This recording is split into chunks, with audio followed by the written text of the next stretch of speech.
إذا بدأ بسم الله والصلاة والسلام على رسول الله. Assalamu alaikum. Donc, dans cette vidéo, je vais essayer de vous présenter un aperçu sur le premier et le deuxième chapitre du module algorithmique et structure de données statiques.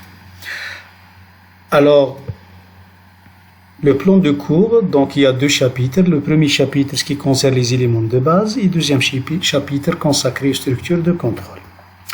Le premier chapitre, donc, c'est les algorithmes et langage de programmation, squelette d'un algorithme, type de données et variables, processus de programmation en langage C.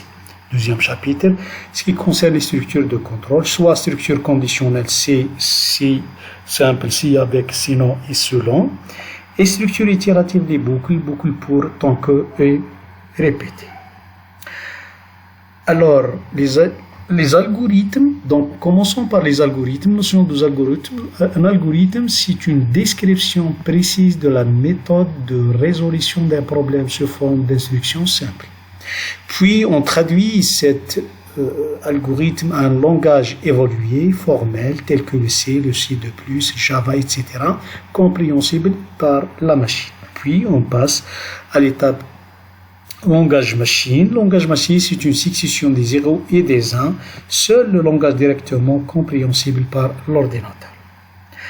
Alors, un algorithme, squelette d'un algorithme, un algorithme est composé de trois parties. Donc, le premier partie, c'est l'entête, composé par un mot réservé suivi par le nom de l'algorithme, puis une partie de déclaration des variables. Donc, par exemple, dans notre exemple, X, Y, anti RES réel. Et puis, la troisième partie, c'est le corps de l'algorithme. Donc, c'est un ensemble d'instructions comprises entre début et fin. Alors, concernant les types de données, donc les types de variables, il y a deux grandes familles de variables. Il y a les variables standards, telles que l'entier, réel, booléen, caractère, chaîne de caractères, et deuxième type, c'est non standard, des structures énumérées ou bien des intervalles. Le tableau ci-contre nous présente un ensemble de variables, ainsi ses descriptions et un exemple. Et puis, je passe au processus de programmation en C. Donc, après avoir rédigé l'algorithme, le programmeur le traduit en langage C.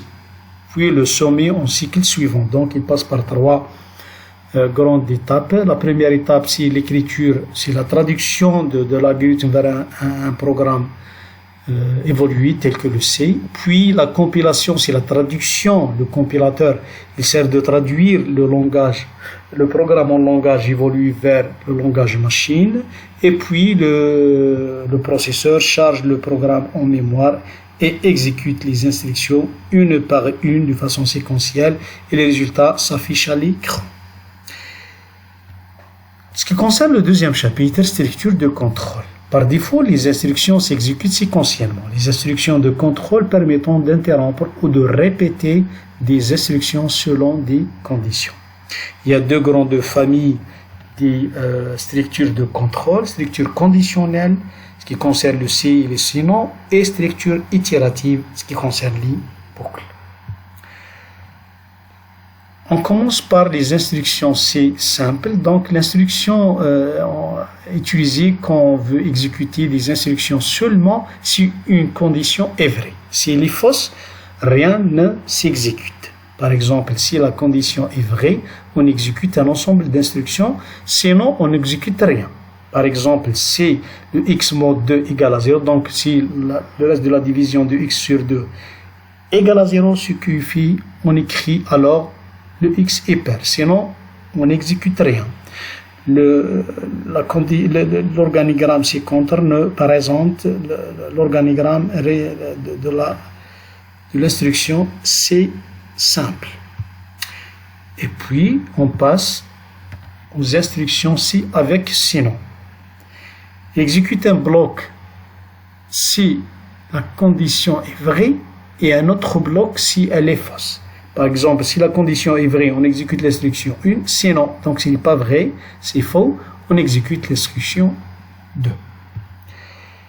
Et puis, je passe aux structures de choix multiples. pour éviter d'imbriquer plusieurs si avec sinon l'une à l'intérieur de l'autre, et pour meilleure lisibilité, on utilise case ou bien selon. Donc, c'est une condition sur une variable qui peut prendre plusieurs valeurs, soit la valeur 1, 2 ou 3, et à chaque fois, on exécute un ensemble d'instructions bien précises.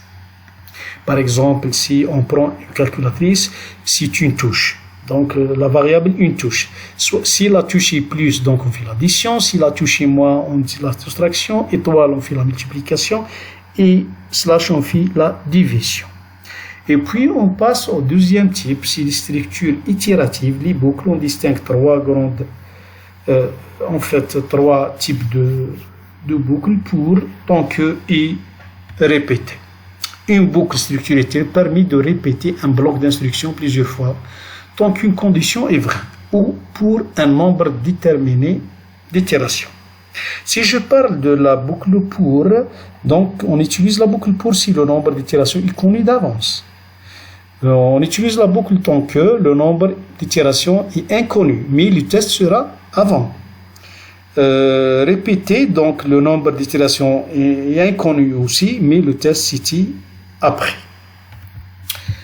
Donc, si on parle de la boucle pour, par exemple, si on demande d'afficher, par exemple, de 1 à 10, donc on dit pour i reçoit 1 à 10, avec un pas, si le pas n'est pas déclaré, donc c'est automatiquement 1, et l'incrémentation se fait automatique, on écrit et. Donc, ce programme-là va nous permettre d'afficher les nombres de 1 à 10. Et voilà l'organigramme correspondant aux boucles pour.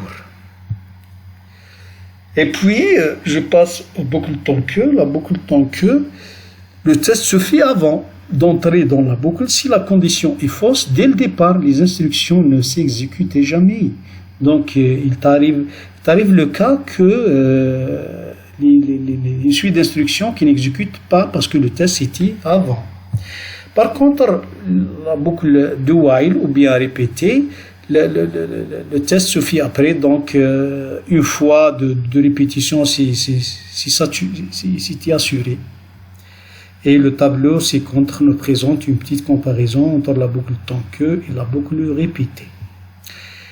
En résumé, il y a le premier chapitre qui concerne les éléments de base d'un algorithme, donc c'est une description précise de la solution. Les structures, le squelette d'un algorithme, c'est un en-tête, puis déclaration, puis le corps de l'algorithme, type des variables, il y a type standard et type non standard. La programmation ainsi se fait par l'écriture, la compilation et l'exécution. Deuxième chapitre, ce qui concerne les structures de contrôle, si le bloc de conditions est vrai, sinon les deux blocs vrais et faux, selon le choix multiple parmi une valeur, pour itération fixe, ou bien un compteur, ou bien un nombre, il est connu d'avance. Le temps que c'est le test avant et le répéter, c'est le test après. Et merci pour votre attention.